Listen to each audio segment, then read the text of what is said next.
Chérie, c'est parti. Qu'est-ce qu'on fait pour ce soir? Vous voulez manger quoi, les enfants? Des nems? Oui. Sébastien et Anne sont rarement chez eux avant 20h.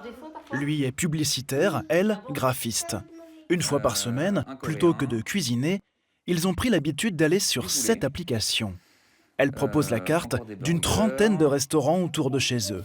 Sushi, burgers, cuisine mexicaine, française. Là, effectivement, on a l'embarras du choix et on peut choisir tout ce qu'on veut et ça change un petit peu des traditionnelles pizzas en livraison. Le dessert. La famille opte pour un restaurant thaï. En quelques clics, Sébastien passe commande. Donc il y a les frais de livraison de 2,50 et puis là je décide de mettre un pourboire au livreur, 2 €. Ma carte bleue est enregistrée, j'ai plus qu'à passer la commande. Allez. Moins d'une demi-heure plus tard, Sébastien reçoit un message sur son téléphone. Oh, ça y est. Ils arrivent? Ouais. Oui, c'est trop cool. Trop cool. Pardon. Là, regarde, votre livreur est en chemin. Lui, il est là. Donc ça y est, là, c'est une question de minutes. Le point vert sur la carte, c'est le livreur qui arrive à vélo. Bonsoir. Voilà pour vous. Super. Merci beaucoup. Bonne soirée à vous et bon appétit. Bonne soirée. Au revoir. Ça, c'est les nems pour les enfants. Oui, je vais Ça, c'est le pad thaï. pour maman. Manger comme au restaurant mais sans sortir de chez soi, ce type de commande a plus que doublé en 2017. Qui veut de l'eau? Bon appétit les chéris. Allez, Charles. Ça va, un chef de risotto avec une masse de chorizo. En France, 5000 restaurants proposent désormais ce service. Ils font appel à des sociétés spécialisées dans la livraison de repas. 3 enseignes dominent le marché. Le leader ferait déjà rouler 9000 livreurs. Dans plus de 150 villes, ces riders, comme on les appelle dans le métier, font désormais partie du paysage. Mais derrière la promesse d'un job bien rémunéré et accessible à tous, il y a des conditions de travail qui font de plus en plus polémiques.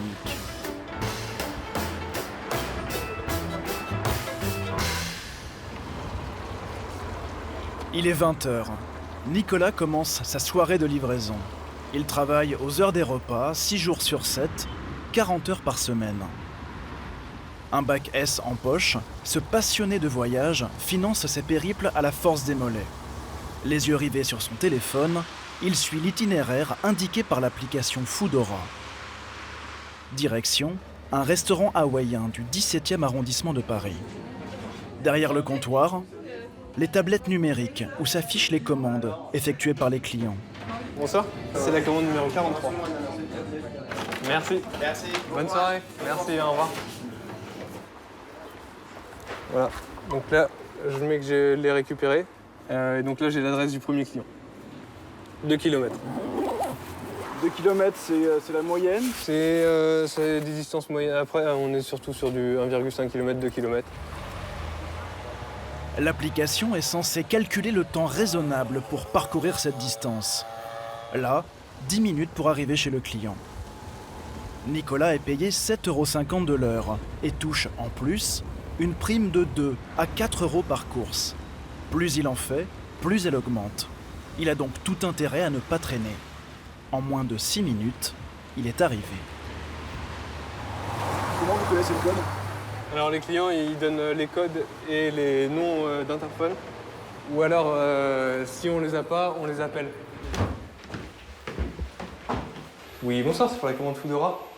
Je suis au 3e étage. Merci. Ok, merci.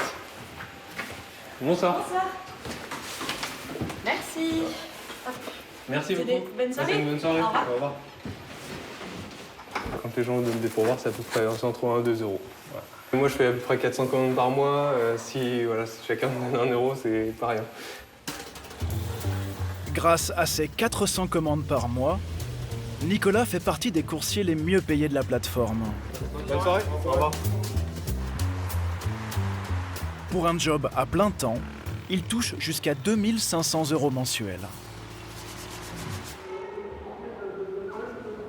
Un niveau de rémunération qui fait rêver beaucoup de jeunes, qui souvent galèrent pour trouver un premier job. Allez, je vous en prie. Vous pouvez rentrer. Installez-vous sur les tables là directement. Tous les mois, la plateforme recrute 300 livreurs. Édouard se charge de ce qu'on appelle ici la réunion d'information. On ne parle pas d'embauche car ces jeunes ne seront pas salariés. Ils sont travailleurs indépendants. Avant de venir, en quelques clics sur Internet, ils ont tous créé leur statut d'auto-entrepreneur. Impeccable. Je vais juste vous demander de vous connecter sur le Wi-Fi qui est là, parce qu'en fait, je vais vous envoyer des contrats, etc. Voilà, normalement, vous l'avez tous reçu. Là, vous avez du temps, vous avez 5 minutes pour le lire tranquillement, et ensuite, vous pouvez le signer directement sur le téléphone. Voilà. Un contrat de prestation de service, par lequel ils acceptent d'être payés sous forme de facture. La conséquence, pas de congés payés, pas de chômage, et une retraite inférieure à celle des salariés. Pas de quoi refroidir l'enthousiasme de ces nouvelles recrues, comme Anga, 21 ans, qui ne se voit pas dans la peau d'un salarié.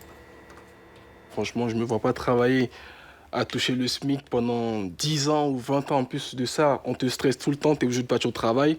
Tous les jours, c'est stressant. Alors qu'avec ce boulot, tu te lèves si tu n'as pas envie de travailler, tu ne travailles pas. Moi, je fais ce boulot-là plus pour ouvrir en fait un jour une entreprise. Alors, donc pour les La liberté de travailler quand on le souhaite, c'est la promesse de toutes les entreprises du secteur.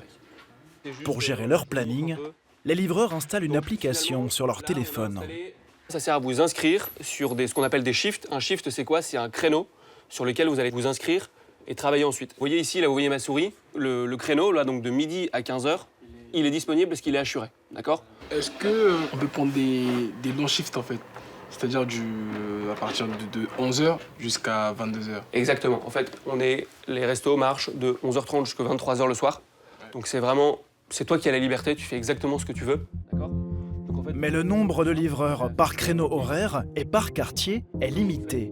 C'est donc premier arrivé, premier servi. Fin de la réunion. Contre un chèque de caution de 150 €, les livreurs se voient prêter une tenue, un casque et un sac isotherme. Tout est aux couleurs de la marque. Le vélo, le smartphone et son forfait sont, eux, à la charge du coursier. Chez Foodora comme chez ses concurrents, la durée moyenne de collaboration ne dépasse pas 6 mois. Peut-être parce qu'il s'agit pour beaucoup d'un job étudiant, peut-être aussi parce que ce travail n'est pas aussi simple qu'il n'y paraît. Kevin a 22 ans, il vit à Argenteuil. Étudiant en métier du tourisme, ce soir il effectue son tout premier shift pour Deliveroo, le leader du marché. Je suis super impatient de commencer parce que franchement ça fait longtemps que j'attendais de travailler, de pouvoir travailler. J'ai cherché, j'ai pas trouvé. Et puis Deliveroo m'a permis de pouvoir commencer à travailler. Contrairement aux livreurs qui travaillent pour Foodora, Kevin ne touche pas de rémunération horaire. Il sera payé uniquement à la course, 5,75 €. Il espère en effectuer entre 2 et 3 en 1 heure, la moyenne annoncée par Deliveroo. Faut aller à Pompidou. Rambuteau du coup, pour pouvoir récupérer la commande. C'est loin? C'est un petit peu loin, ouais. Chaque ville est divisée en zones. Sa première commande, il doit la récupérer à l'autre bout. Pas de chance. Ok, c'est bon. Je suis bien par là. Allez. D'Opéra jusqu'à Rambuteau, normalement 15 minutes à vélo. Kevin, lui, va mettre beaucoup plus longtemps. On n'est plus très loin. Ok, on prend à droite là. À gauche. Outre ces difficultés d'orientation, Kevin doit affronter les bouchons parisiens. Alors, tant pis pour le code de la route. Le voilà rue de Rambuteau. Bonjour. C'est la commande 25-39. Merci. Il aura mis une demi-heure pour récupérer sa commande. Heureusement pour lui, le client habite à quelques rues. Excusez-moi, vous savez pas où est-ce qu'il est le numéro 23? C'est juste au bout. Merci beaucoup. Voilà. Merci. En dépit de ce retard, Voici votre commande. Kevin sera quand même payé pour cette course. Il reste 10 minutes avant la fin de son shift. Kevin accepte quand même une deuxième course. Merci, merci. Mais un problème technique va le stopper net. Mon téléphone, il m'a lâché. Ouais, salut. Ellie, j'ai une galère. Il y a mon téléphone qui va s'éteindre, là. Je sais pas quoi faire. Ouais, mais du coup, je suis en pleine course, là. Mais je vais pas réussir à y aller, j'ai plus qu'1%. Au téléphone, un salarié de Deliveroo va lui Ouais. conseiller d'éteindre son GPS et finit de le guider par SMS. Bon bah, faut que je finisse la course. Bilan de la soirée, 2 courses en 1h40 de travail. Tenez. Un chiffre d'affaires de 11,50 €. Au niveau du repérage, c'est vrai que ça a été un peu difficile ce soir. J'espère que demain, ça va mieux se passer. Et dans le futur aussi. Donc. Ça vous donne envie de recommencer demain, pas? Ah oui, c'est sûr. Ouais, je lâche pas. Je suis quelqu'un qui lâche pas l'affaire. Et même s'il m'arrive des galères, bah, c'est pas grave. C'est comme ça qu'on apprend et voilà. L'enthousiasme de Kevin, d'autres livreurs plus expérimentés ne le partagent plus vraiment. Yann roule pour Deliveroo depuis 1 an et demi. Par crainte de perdre son travail, il a préféré témoigner anonymement. Il dénonce une détérioration constante des conditions de travail. Là, de 14-15 heures, il va pleuvoir, ce soir aussi. Ouais, une bonne journée, quoi. Avant, on avait souvent des primes plus qui étaient assez intéressantes. Aujourd'hui, il faut vraiment qu'il fasse un temps qui neige, quoi, sous la tempête. Là, on a presque plus rien, quoi. C'est très rare. Bon, allez, let's go. Sur la flotte. Quand Yann a débuté, Deliveroo payait à ses livreurs un fixe de 7,50 € de l'heure, plus 2 à 4 € par Bonne livraison. journée. L'été dernier, l'entreprise est passée au paiement à la tâche, 5,75 € la course, sur lesquels Yann devra déduire 23% pour les cotisations retraite et l'assurance maladie, comme tous les auto-entrepreneurs. Selon lui, le paiement à la tâche, c'est 30% de revenus en moins, et la tentation de prendre de plus en plus de risques Par exemple, je vais cramer le feu. pour enchaîner les livraisons. Un feu en Paris, non, il y en a quoi? Il y en a toutes les 2 minutes même, ça dure 30 secondes. Si on additionne 30 secondes, 30 secondes, 30 secondes, on perd un temps fou. Et si on perd un temps fou, bah on perd de l'argent. D'après Deliveroo, les livreurs gagneraient entre 14 et 15 € de l'heure, soit près de 2 fois le SMIC horaire. Donc on porte de droite.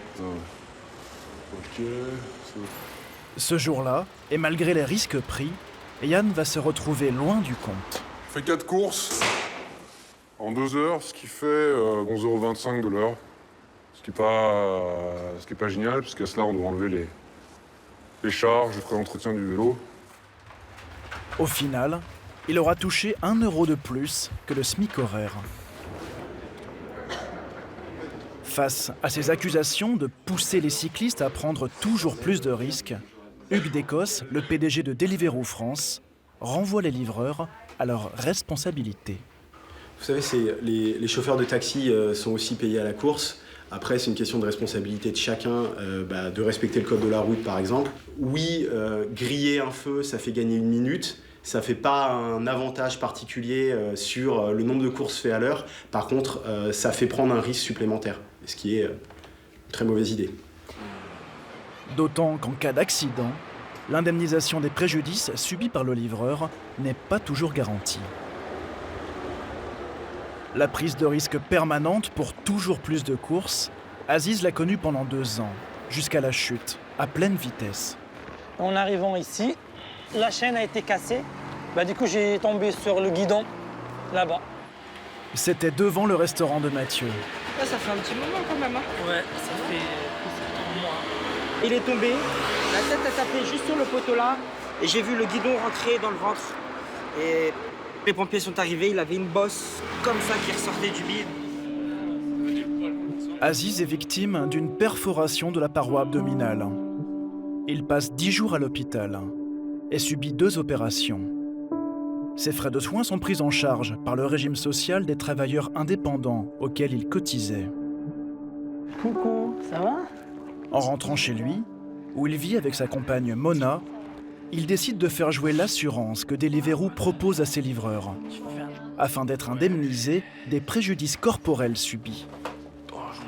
Sauf qu'au moment de remplir la déclaration d'accident, ils réalisent que Deliveroo n'a assuré que quelques parties seulement du corps de ses livreurs.